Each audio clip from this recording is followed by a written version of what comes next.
이제 이게 시사특공대. 내가 가만 안 있을 거야. 응? 법대로 할 거야, 법대로. 가만 안 있을 거야 그냥. 용어 상박, 아비 규환, 50보, 100보, 난형, 난제 혹은 무간지옥, 어쩌면 난리 부르스 법률 코너입니다. 법대로 해.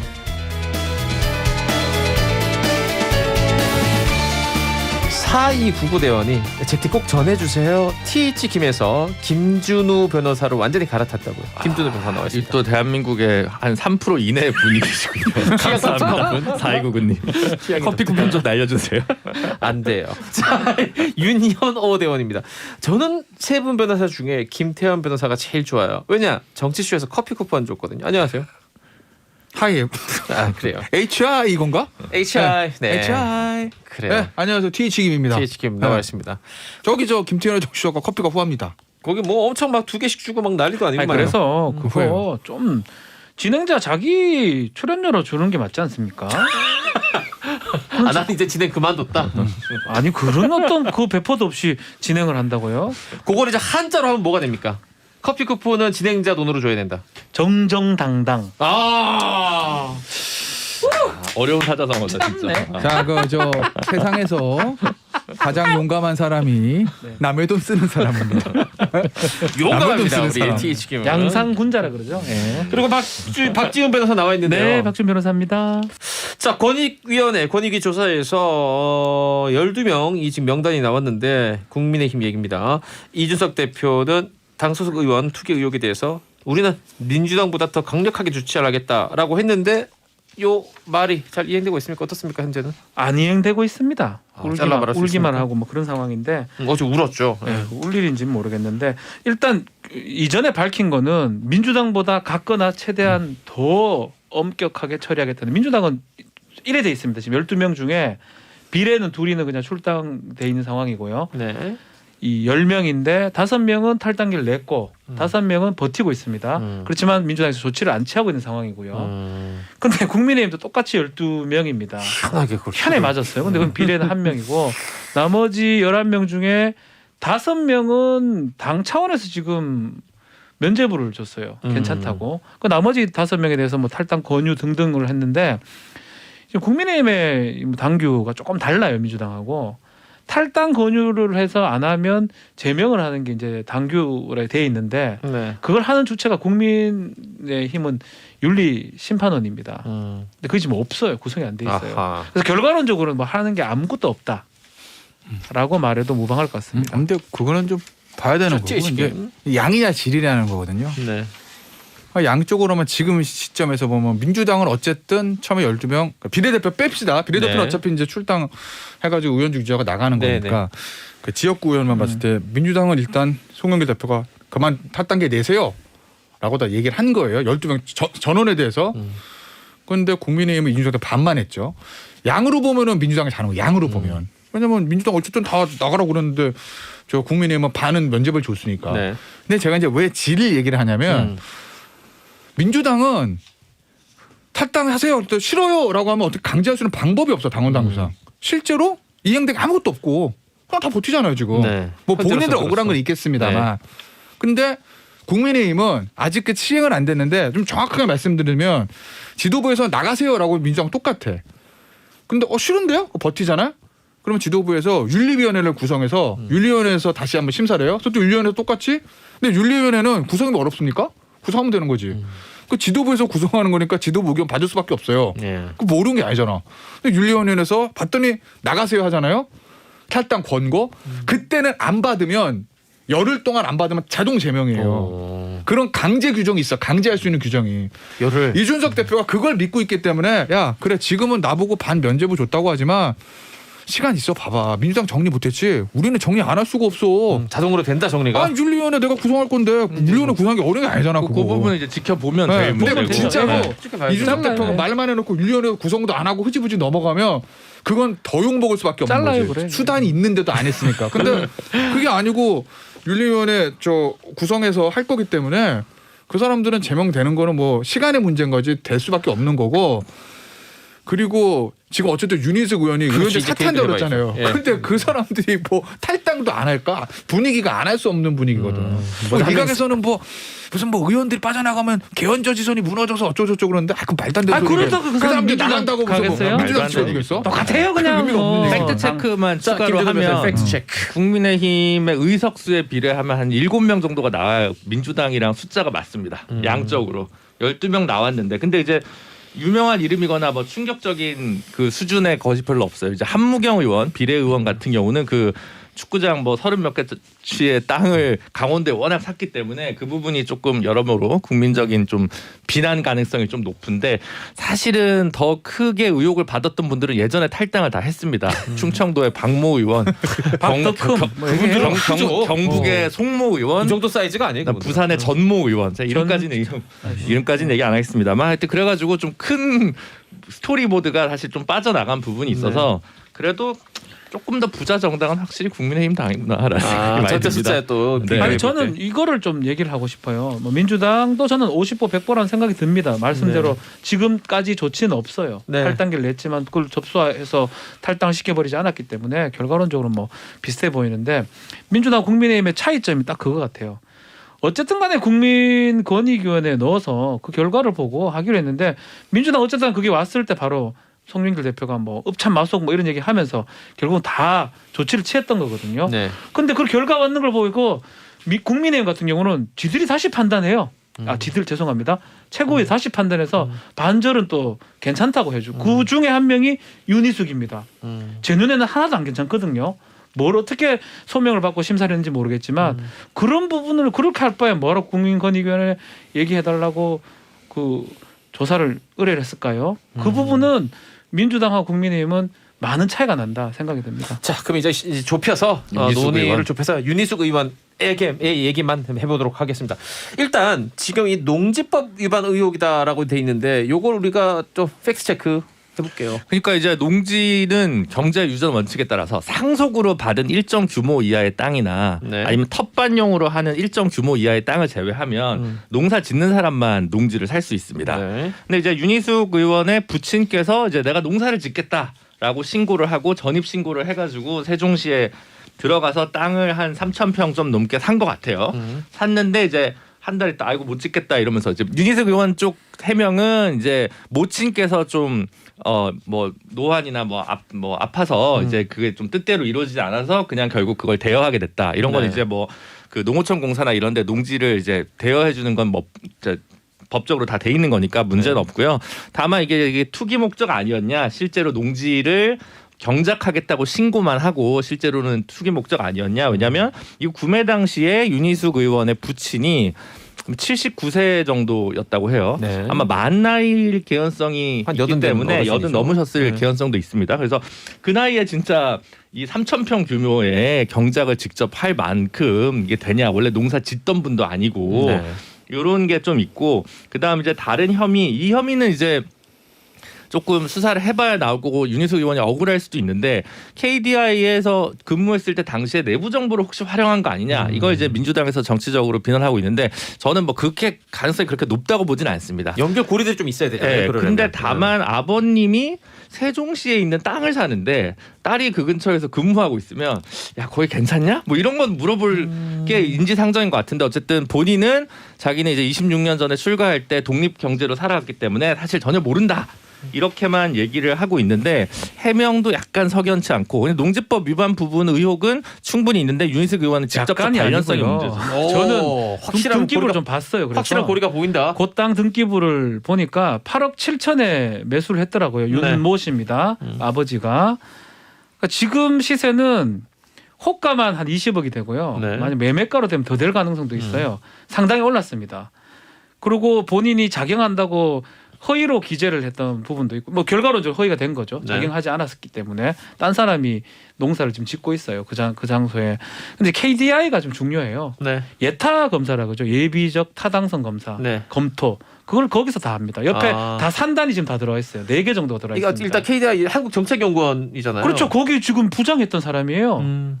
그리고 지금 오늘 아침 보도된 바에 따르면 윤희숙 의원의 동생의 남편 제부죠. 장모 씨. 장모 씨. 그 양반은 최경환 정책 보좌관 하던 전 사람이에요. 경제부총리. 예. 박근혜 정권에서 경제부총리를 오랫동안 했었죠. 그러면 이제 그 앞부분까지 팩트고요. 연결시킬 수 있는 게 결국은 부패방지법이거든요. 부패방지법은 그 당시 적용되는 법인데 지금은 이해충돌방지법이 만들어졌습니다. 아직 네. 시행은 안 되고 있지만 부패방지법은 뭐냐면 자신이 알고 있는 정보를 이용해서 무슨 재산상 이익을 얻었을 때 안 되도록 돼 있는 처벌할 수 있는 법인데 만약에 그 연결고리를 찾아낸다 그러면 그 법 위반이 되고요.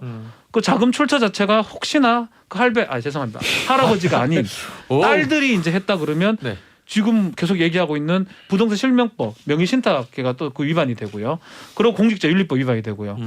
그 상당히 문제가 되는 상황인데 이거를 국민권익위가 수사권도 없는데 그거 제가 등기부 받아 말도 안 된다 생각이 드는데 그걸 당연히 문제 있다고 당에 넘겨주는 거지. 근데 그걸 소명해가지고 20몇 년간 분과됐는데 걔 안 내? 이렇게 한다는 거는 사실 저는 이해하기 너무나 어렵습니다. 혹시 그 비서거지라고 찾아봤더니 할배는 경상도 사투리라고 합니다. 비서거 할아버지를 아니고 좀 제가 다행이네요. 저희 집에서 계속 쓰는 말이라 죄송합니다. 알겠습니다. 어른 이렇게 어른. 가능하면 이제 표준말을 예, 어른. 사용해 주시면 감사하겠다는 어르신. 말씀 드리면서 다만 이제 그 박지원 변호사 이런 이제 그 여러 가지 혐의가 적용되려면 확실한 고리가 보일 것 같은데 농지법까지는 맞는데 그 이상은 고리가 있어야 돼요. 찾아내야죠. 근데 우리가 혐의점을 추측할 수 있는 거죠. 왜냐하면 그 땅에 3,000평 혹시 농사해 보셨어요? 농사를 직접 지어본 적은 저는 없어요. 농사꾼의 손자입니다. 저 경북 의성 쪽에서 농사를 좀 하고 아마 있었는데. 저희 한 5대 할아버지도 농사 아니, 근데 지으셨겠죠. 그런데 3,000평은 진짜 큰 땅이에요. 할아버지 어르신이 80대 어르신이 혼자 소일거리로 농사할 수 있는 상황이 아니에요. 알겠습니다. 그거부터가 뭐 문제라고 저는 봅니다. 취지기 뭐 이야기도 좀 들어봐야겠죠. 어떻게 보십니까? 어떻게 보냐고요? 네. 어제랑 오늘이랑 버전이 다른 거지. 오늘 거부터 그죠? 얘기해줘요. 그러니까 어제까 타임라인대로 봐야 되는데 지금 이제 두 사람이 얘기한 건 농지법 위반이랑 미국의 정부 이용이거든요. 네. 근데 국민권익위원회에서 처음에 얘기했을 때 농지법 위반만 있었어요. 네. 그러니까 아버지가 여든있는 서울에 계신 아버지가 세종에다가 큰 농토를 샀으면 이게 농사 지려는 거 아니지 않냐. 그러니까 이거 농지법 위반이다라고 해서 국민권익위에서 문제가 있다고 얘기한 거고 당에서 소명을 받았을 때는 그 부분에 대한 소명이니까 윤희숙 의원의 해명은 두 가지였던 것 같아요. 하나는 이게 그냥 우리가 소장농 준 게 아니라 사서 지금 보면 농어촌 공사에다가 농지 임대 수탁 사업해서 절차대로 한 거다. 절차대로 했다 우리는. 네, 물론 농토 사가지고 농어촌 공사에다 수탁하는 게 있으니까 네. 그거대로 한 거지. 내가 서울에 있으면서 거기 무슨 소장농 두고 뭐 이런 거 아니다라는 네. 게 하나 있었고 아버지가 한 거지. 난 몰랐다. 요 두 개. 그 두 개를 받았을 때는 당에서는 그럴 수 있겠다. 말이 되네라고 하니까 면죄부를 준 겁니다. 오늘 아침에 이제 단독 보도가 어제 오후부터 해서도 미공개 정보 이용 그거는 그저께 당에서 판단했을 때 없었던 얘기예요. 국민권익위원회에서 올라왔을 때도 그 얘기 없었고 당에서도 논의할 때 그게 없었어요. 그 쟁점이 아니었으니까. 그러다 당에서 면죄부를 준 거예요. 그리고 어제 아침에 윤희숙 의원이 의원직 사퇴를 얘기를 한 거고. 네. 근데 이제 오후부터 보도가 나오기 시작해서 오늘 아침까지 현재까지 나와 있는 보도를 보면 뭐 미공개 정보 이용 의혹을 제기를 합니다. 아직까지 네. 뭐 의혹이죠. 두 개가 하나가 뭐냐면 매제라고 그러나 제부라고 그렇죠. 제부 장모 씨가 당시에 박근혜 청와대에서 있었고 최경환 경제부총리 예. 보좌관 정책보좌관 했으니까 혹시 뭐 미공개 정보를 이용하지 않았을까 하는 의혹이 그거 하나고 네. KDI가 뭐 하는 데냐면 예타하는 데거든요. 그러니까 거기 그 땅 주변이 예비 타당성 검사. 산업단지로 지정할 때 그 전에 예비 타당성 검사들을 하는데 그때 윤희숙 의원이 뭐 좀 관여하지 않았어요. 뭐 이런 건데 저는 그냥 제 느낌이에요. 제부 장모 씨 건 아직 잘 모르겠어요. 오늘 네, 아침에 네. 처음 나온 거라서 그건 뭐 좀 보도가 추가 보도가 있든지 뭐 봐야 되겠는데 KDI 예타는 시기가 좀 안 맞는 게 있어요. 어떤 왜냐하면 부분이죠? 16년도인가 땅을 샀어요. 2016년. 네. 네. 그리고 이게 윤희숙 의원이 그만둔 다음에 거기 주변에 산업단지로 지정이 됐거든요. 네. 아마 16년에 땅을 사고 한 4, 5년 정도 있어서 있다가 그 주변에 산업단지로 지정이 됐는데 그 전에 윤희숙 의원은 이미 그만뒀다고요. 그리고 KDI가 조직이 큽니다. 네. 그러면 윤희숙 의원이 뭐 예타를 하는 부서에 있었던 건도 아니고 시간 차이가 3년에서 4년 나면 그걸 가지고 윤희숙 의원이 예타를 해보니까 아버지 여기 산다니 4년 후에 들어올 수도 있을 것 같기도 하고 아닐 것도 같으니까 아버지가 사세요라고 할 거는 난 좀 무리가 있지 않냐 시점상. 예, 그거고 다만 이제 제부인 장모 씨가 워낙 실세 그 경제 부처 실세 정책 보장을 했으니까 그 부분은 오늘 아침 처음 이제 유권 주세 단독으로 나온 거거든요. 네. 그 부분은 뭐 추가 취재가 좀 있어야 되겠죠. 일단은 근데 박준 변호사. 산단이 엄청 생겼네요. 저도 알았으면 저는 샀을 것 같아요. 저는 알았으면 샀을 겁니다. 네. 돈 벌 것 같으면 정치를 안 해야죠. 네. 그 말 먼저 해드리고 싶고요. 세종 복합 일반 산업단지하고 세종 국가 스마트 산업단지가 만들어졌는데 지금 거리에 따라서 1점 몇 킬로밖에 안 된다고 하기도 합니다. 그러니까 사실은 LH랑 좀 다르지 않다고 봅니다. LH 임직원들 다 지금 조사 받고 있잖아요. 그 사람들 중에 그 결정하는 사람 몇 명 있었겠습니까? 하나 물어보면 안 돼요? 네. 박준수 진짜 미안한데 이거 미국의 정보잖아요. 네. 그럼 이거에 대해서 누구냐 윤희숙 의원도 소명을 할 거라고요. 네. 뭐 자기 제보한테 물어보든지 예. 아직은 그래서 아니지만 나오겠죠. 그냥 추가보고 있을 네. 건데 김의겸 의원 열린민주당에서 비례대표 공천 심사할 때 이 얘기 나왔죠. 저한테 그걸 그거 물어봤어요? 안 물어봤어요? 뭐라고 해명하다가 김의겸 의원이 그럼 뭐 의구심 가졌어요? 안 가졌어요? 그분 지금 개인적 그분은 본인이 청와대에 본인이 청와대 본인이 청와대 있었잖아. 고리가 더 가깝긴 그래서 하죠. 미공개 정보 의혹을 물어보는 거잖아. 그래요. 그래서 아니, 김의겸 의원은 잠깐만 아직까지 누구나 다 아는 정보인데 왜 내가 미공개 정보 이용했다고 그래라고 항명을 하잖아요. 네네. 분명히 열린민주당의 공당이기 때문에 비례대표 공천 과정 이 문제가 나왔을 수밖에 없잖아. 그때 그 공관심사위원으로서 그 해명 듣고 뭐라고 생각했어요? 똑같죠. 공천관리심사위원이라는 직함이 있었군요. 네. 그건 이제 개인적인 지금 그 부분이 제 얘기가 그렇고 지금 일단 본인 그 해명하는 거 보고 저 이제 윤희숙 의원 얘기 마저 하고 하세요. 개인적으로 한번 알려드릴게요. 갑자기 생각 확 났어요. 개인적으로 알려드릴게요. 당황스럽게 하는 사람 진짜로. 아까 하던 얘기 예, 그래서 산단이 옆에 많았고요. 결국은 KDI가 연관성이 있습니다. 예비 타당성 검사 되게 중요한 조사하는 국책기관이고 그러면 LH 사건하고 저는 크게 다르지 않아요. LH 사건에도 깊숙이 개입한 사람이 있을 거고 그냥 옆에 직원인데 이거 우리 과장님이 뭐 하던데 그렇게 하는 사람이 있을 겁니다. 어쨌든 간에 그래서 만약 그냥 살짝 들은 사람은 그거는 처벌 대상은 아닙니다. 지금 법상으로는 부패방지법상으로는 처벌 대상이 되든 안 되든 우리가 이제까지 계속 비판했던 투기의 고리에 거의 유사한 상황이에요. 똑같아요. 패턴 자체가 제가 등기부 때 보니까 경매회가 그 전에 분필까지 필지도 나눴고 다 자, 했더라고요. 여기 빨리 광고 듣고 돌아와가지고 바로 이어가도록 하겠습니다. 어디 가지 마세요. 시사특공대예요. 시사특공대 지금 이 권익위에서 발표한 그 부동산 투기 의혹이 있는 명단에 포함되었던 국민의힘 윤희숙 의원 사퇴 관련된 그 후폭풍 이야기를 함께 나누고 있었습니다. 지금 뭐 박지훈 변호사 같은 경우는 이 어떤 고리가 확실하게 보인다 이 정도면 아니라도 뭐 그런데 저는 이해가 돼요. 제가 만약 그게 이제 소문을 들었다. 저는 100% 삽니다. 돈이 있고 그리고 내가 못 사면 우리 어머니 아버지한테 여기 진짜 괜찮다니까. 저는 사실 저는 사람이 이상 그런 무력은 당연히 있는 거고요. 네. 뭐 그렇다면 정치를 안 해야죠. 그 말을 꼭 하고 싶어요. 김준호 변호사님 말씀을 아끼고 계신데 김준호 변호사 보기에는 어떻습니까? 미공개 정보는 알 수가 없는 영역이라서 필요하면 네. 이제 수사를 할 필요가 있다고 봐요. 국민권익위에서 어쨌든 네. 적발 뭐 이렇게 했으니까. 그런데 그리고 이제 만약에 윤희숙 의원과 아버님 사이에 뭐 금전 거래가 있었는지 그 부분도 또 같이 한번 들여다볼 필요가 있을 것 같은데 뭐 다른 건 처치하고 나서 두 가지인 것 같아요. 하나는 저는 솔직히 이거는 심정적으로 투기에 가깝다고 봅니다. 네. 네. 그리고 이게 그 나이 때 이렇게 벼농사 지을 수 있는 논이거든요. 밭농사든 논농사 짓겠다는 게 사실 저는 조금 납득하기가 좀 어렵고 물론 요즘 이제 다 뭐 이주 노동자 분들이나 이런 분들을 써서 이제 힘든 일들을 많이 고용하긴 합니다만 네. 그래도 그 전체를 관리하고 뭐 밤참 챙기고 이러려면 쉽지 않거든요. 그래서 투기 목적이 저는 솔직히 맞다고 보고요. 두 번째는 본인이 너무 오버액션한 것 같아요. 지금 탈당 권유 아닌 의원 5명은 무슨 혐의인지도 우리가 몰라요. 뭐 아세요? 저는 모르겠거든요. 여기 완전 집중돼 있죠. 네, 완전 윤희숙 의원. 윤희숙 의원이 쇼는 아니고 사퇴한다는 아이고, 또 퍼포먼스를 하지 말씀 않으셨다면 사실 퍼포먼스도 쇼랑 쇼죠. 보여주기식. 사퇴하겠다는 의사를 밝히지 않았다면 편하게 얘기하세요. 괜찮습니다. 하여튼 그런 상황에서 혹시 본인이 오히려 좀 논란을 키운 거 아닌가. 본인은 모르겠습니다.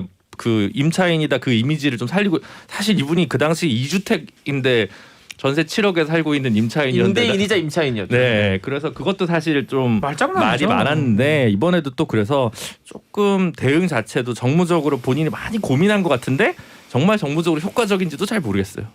이 그 농지 본인이 직접 경작하기 매우 어려워 보이는 농지를 굉장히 그 산업단지랑 밀접해 있던 그곳에 어떤 특정한 정보에 의해서 샀다. 요거는 투기로 보인다라는 얘기는 뭐 김태현 변호사 어느 정도 공감을 하는 것 같은데. 내가요? 아니에요? 내가 먼저 공감한다고 그랬어. 김태현 변호사 빼고 두 분은 나 공감하는 아직 다고 치고. 판단은 못 하겠어. 판단은 말씀 안 한다는 그러면은 것도 공감하는 그 거예요. 행위가 행위 주체가 중요하잖아요. 네. 윤희숙 의원이냐? 아니면 윤희숙 의원은 그 행위에서 빠져 있느냐? 그게 이제 또 중요하지. 왜냐면은 중요하죠. 왜냐면은 윤희숙 의원이 이제 본인은 30년 전에 이제 분가를 했고 네. 아버지의 경제 활동에 대해서 관여를 안 하기 때문에 우리 아버지가 어디서 무슨 땅인지 모른다. 그러니까 설사 투기라고 하더라도 아버지 행위 나는 몰랐다 이렇게 얘기를 하는 거고. 근데 이제 반대하시는 분들은 야, 그 세종에 아까 김준우 변호사 그 얘기 잠깐 했었죠. 세종에 윤희숙 의원이 당시에 KDI에서 근무하고 있었는데 땅을 살 때는 KDI 근무하고 있었습니다. 16년에. 네. 그걸 뭐 딸한테 물어보는 게 인지상정 아니야? 어떻게 몰랐겠어? 뭐 요 얘기를 하는 거고.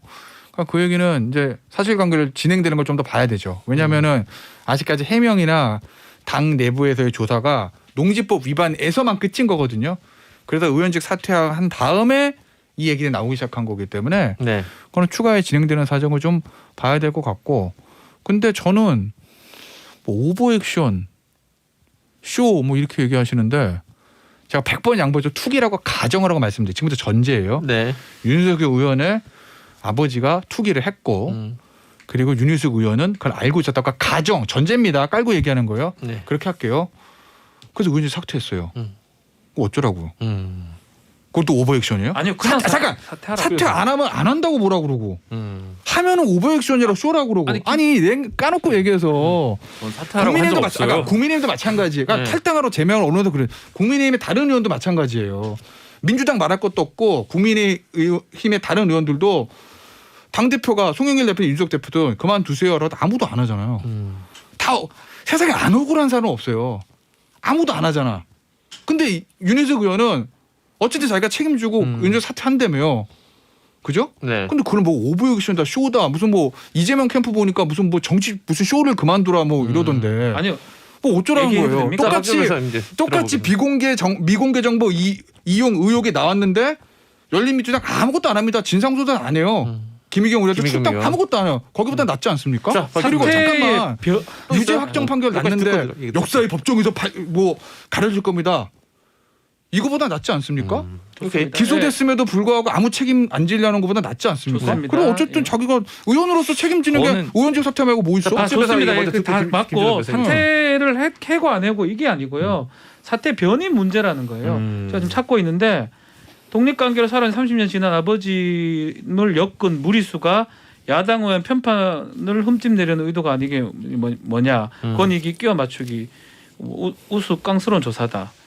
뭐 부동산 실패 내로남불 형태다. 현 정부 뭐 그런 얘기들을 하면서 했다라는 게 안 된다라는 겁니다. 제가 사퇴를 했고 내가 안 잘못 했고 사퇴했다고 하지 않고 예, 그거는 거짓말이 될 수 있잖아요. 그리고 충분히 지금 의심받을 만한 상황이고 지금 얘기했던 것처럼 충분히 문제가 되고 있고요. 사실상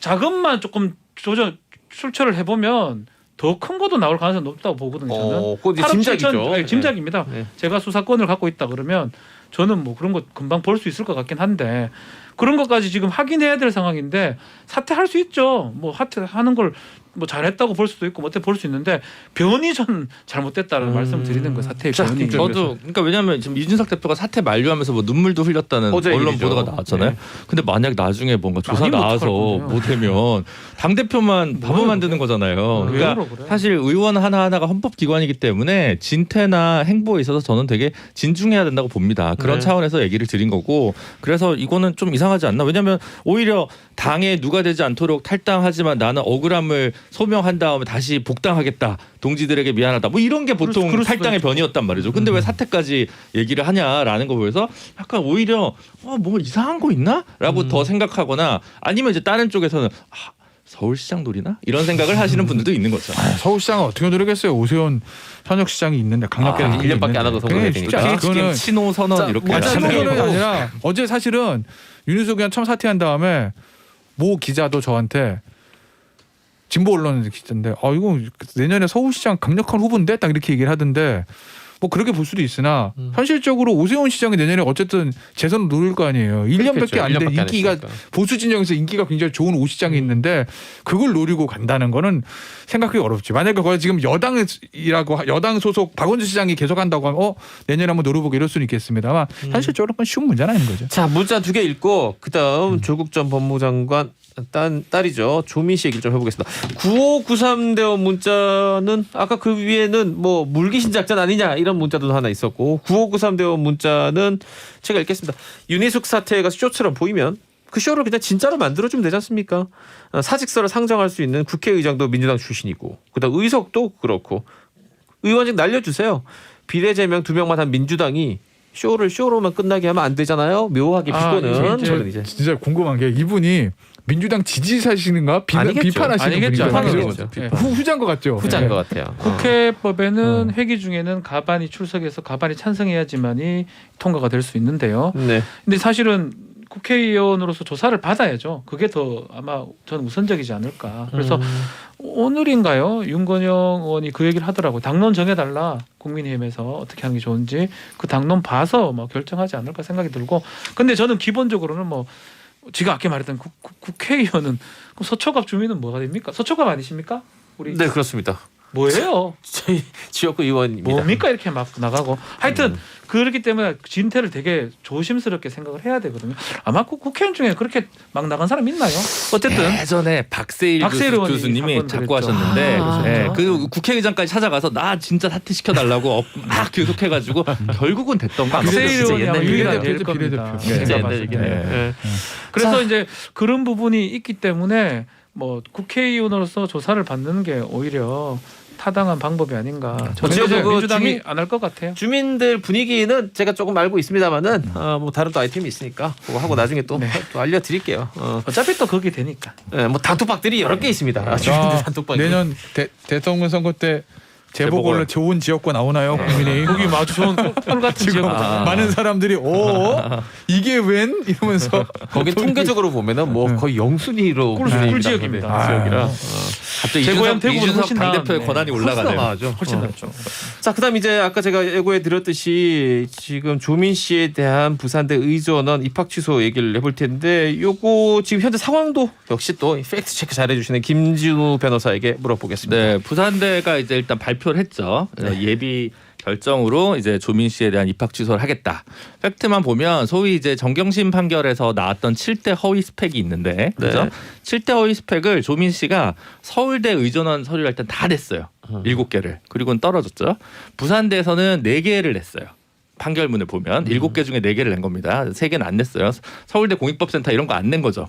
부산대 의전원이랑 아무 상관 없으니까. 그래서 4개를 냈는데 이제 그게 이제 유죄가 됐지 않습니까? 그래서 부산대에선 조사를 해서 무슨 위원회를 꾸렸어요. 공정이라는 이름으로 위원회를 꾸렸는데 서류를 보니까 이 전형이 그때 1차에서 2배수를 골라서 30명을 뽑는데 네. 19등이었대요. 근데 이제 영어 성적이랑 학부 성적은 3등, 4등이었는데 요게 아마 그 가중치랄까 실질 반영률이 좀 낮은가 봐요.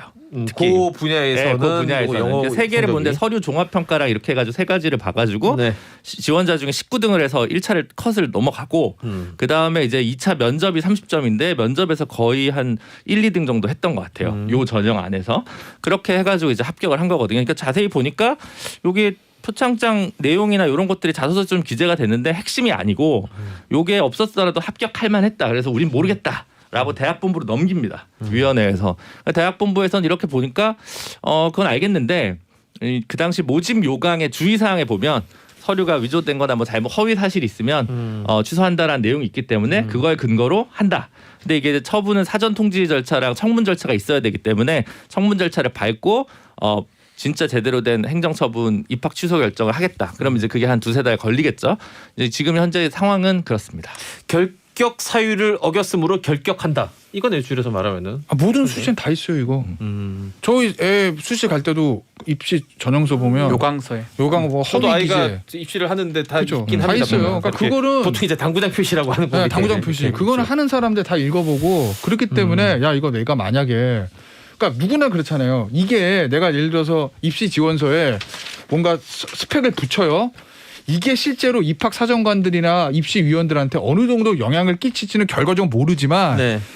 필요하다고 내가 생각하고 중요하다고 생각하는 거니까 쓰는 겁니다. 그렇잖아요. 야, 네. 이거 표창장 있으면 내가 좋겠지? 라고 하니까 붙이는 거지. 아, 이거 있을 만한 거라고 생각하면 왜 붙입니까? 논문도 마찬가지고 모든 수식인 내가 학교 다닐 때 뭐 했고요. 뭐 봉사활동 했고요. 뭐 호텔에서 인턴 했고요. 의대 갔는데 호텔은 뭔 상관이에요. 호텔 안 그래- 썼어요. 안 냈어요. 안 냈어요? 그러니까 예를 들면 네. 뭘 쓰는 것도 그럼 뭐 뺄게요 그 얘기는. 뭐 도움이 된다 생각하니까 쓰는 거거든요. 그럴 고의가 있으니까 쓰는 거예요. 근데 그게 허위다라는 얘기는 나중에 본인이 들키면 날라갈 각오하고 쓰는 거잖아요. 그러니까 부산대에서는 사실심에서 전부 다 위조라고 7대 스페 위조라고 판단했고 그러니까 야 입시 요강 어겼잖아. 그러면 취소할 수 있는 거 아니에요? 그냥 그대로? 아주 그래서 자연스러운 흐름인 거지.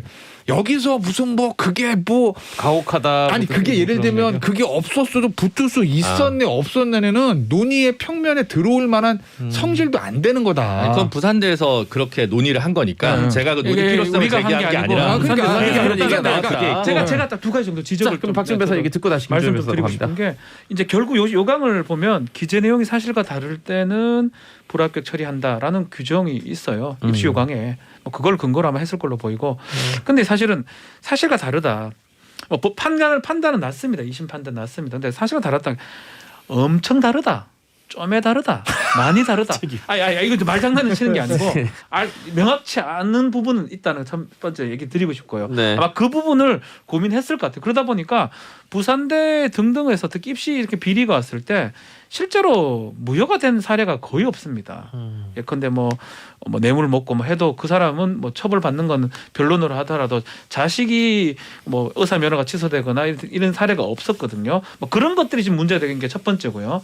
다른 거. 두 번째는 지금 뭐 언론에도 많이 보도가 되고 있지만 대법원 판결 기다리고 해도 되는데 아직 뭐 헌법상의 무죄 추정의 원칙이 적용된다면 아직까지는 그래도 이게 확정된 거 아니지 않느냐. 확정된 이후에 뭐 이거 다르니까 취소시키고 뭐 자격 박탈시키고 이런 가능한데 지금 단계에서 굳이 할 필요 있느냐 이런 문제는 좀 제기하고 싶습니다. 네, 자, 김준배 저는 변호사. 좀 다른데 뭐 징계는 이게 징계적인 거잖아요. 말하자면 네, 네. 징계는 왜 형사 판결 나기 전에도 할 수 있어요. 네. 그럼 뭐 보통 그거는 2심 단계에서 많이 하지 않나요? 네, 그 시기적으로는 저는 그건 꼭 문제다. 뭐 그럴 수도 있고 저럴 수도 있는데 고민되는 건 이런 거죠. 이렇게 저희가 방송하다 보면 댓글로 욕 먹을 때가 언제냐면 오피니언을 얘기한 게 아니라 애널리시스 분석을 얘기했을 때 너 왜 그런 얘기하냐 이런 얘기할 때 이제 욕 먹는데 이건 진짜 그냥 오피니언은 국민 대다수는 저는 볼 때 서류 조작이면 취소하는 거 아니야? 이렇게 생각하실 수 있을 것 같아요. 저는. 근데 분석적으로 따지면 법적으로 따지면 이게 행정처분이고 적법한 요건을 갖춰야 되는데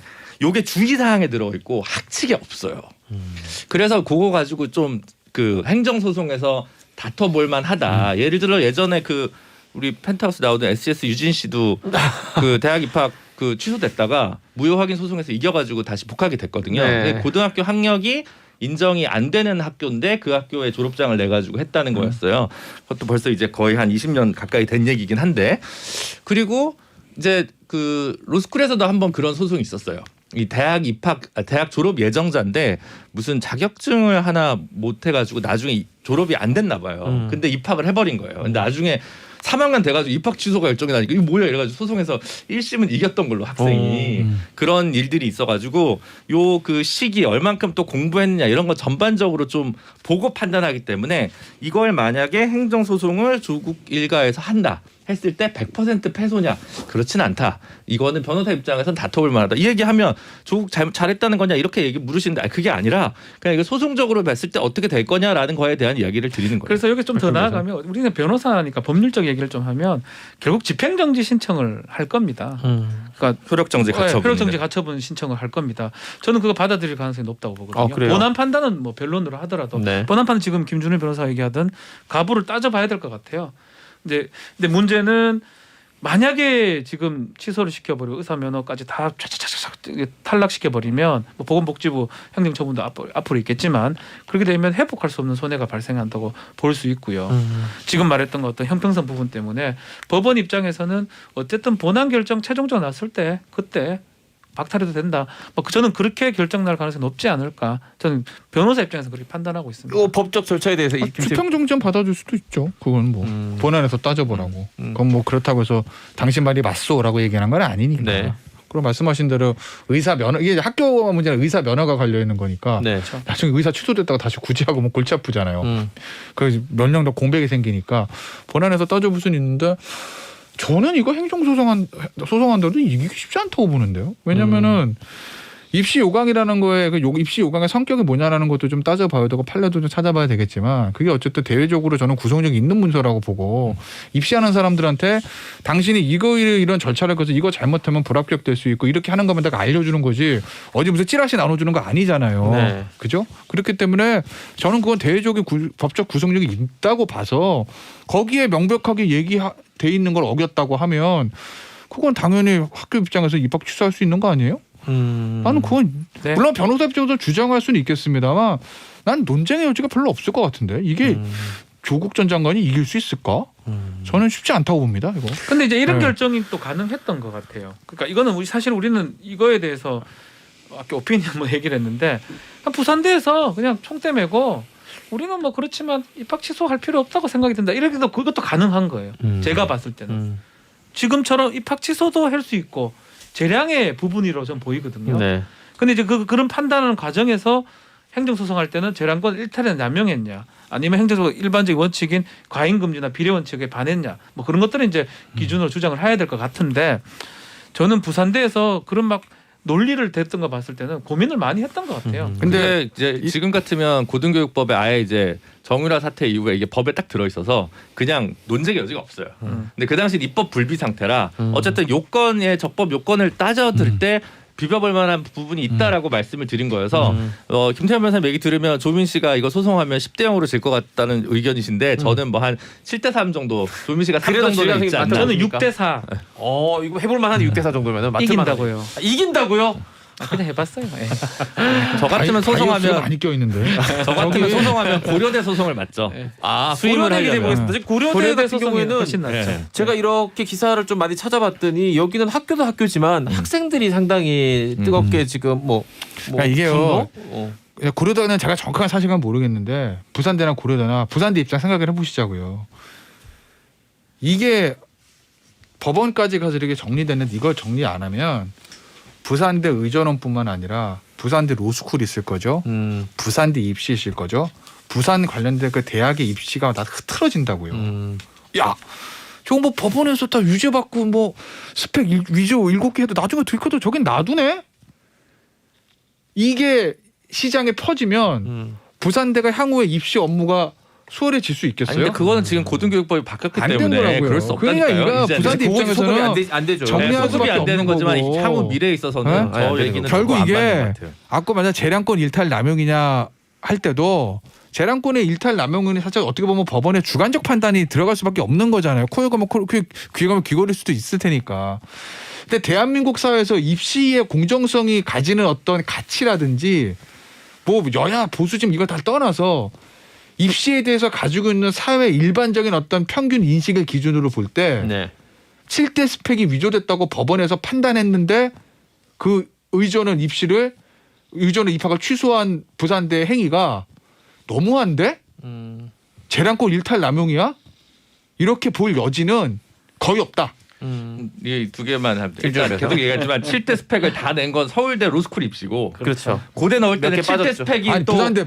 확보도 안 되고 부산대는 4개를 낸 그럼 거고 4개로 할게. 4대 4개를 스펙 낸 오케이. 거고 4대. 4개로 합시다. 그다음에 아이고. 뭐냐면 고대랑 부산대랑 다른 게 국립대랑 사립대가 차이니까 네. 행정 처분에 있어서 적법 요건의 그 절차적인 부분이나 이런 부분을 훨씬 더 까다롭게 심사할 거기 때문에 그게 학칙이 아니라 모집 요강 주의사항에 당구장 표시처럼 돼 있었으면 이게 좀 근거가 약할 부분이 있어서 변호사 입장에서는 쌓아볼 만하다라고 말씀을 드린 거고요. 네. 고려대 같은 경우는 그 지금 이게 업무방해죄 공소시효가 다 지나가지고 그렇죠. 판결문에는 이걸 고대 입시에 갖다 냈다는 걸 적시돼 있지는 않아요. 입시 자료도 지금 폐기된 상황이고. 그럼 입시 자료가 폐기됐어요. 네. 그러면 물론 행정소송은 아니고 이건 취소한 민사소송을 가겠지만 그 이제 근거가 없는 거예요. 그러면 넌 뭘 가지고 저기 이거를 취소했어?라고 얘기하면 너희 자료 있니? 이러면 이제 고대가 자료가 없습니다.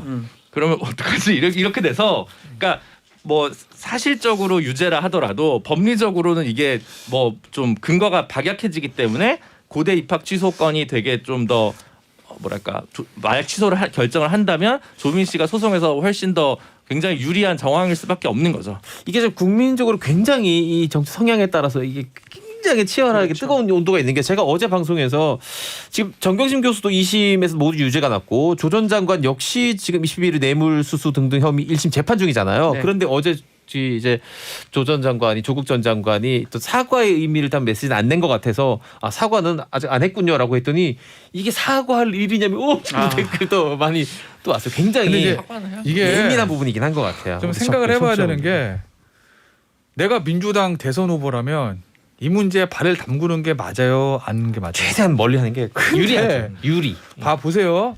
이게 나빠, 벌써 이제 나빠, 보수 나빠. 진영에서 뭐라고 얘기를 나오냐면, 정부에서 조국 전 장관 손절하나? 일각에서. 왜냐면 부산대 사실 국립대고 복지부에서도 부산대 입시 취소되면 의사면허 취소할 수 있는데요. 절차대로 진행할 이렇게 했잖아요. 그 얘기를 하잖아요. 네. 일종의 갈라치기 전법인 거지. 디바이드 앤 룰. 근데 이걸 추미애 예비후보가 받아가지고 유은혜 교육부총리 저격하면서 이게 말이 어제 일이죠. 저격했잖아요. 예, 예.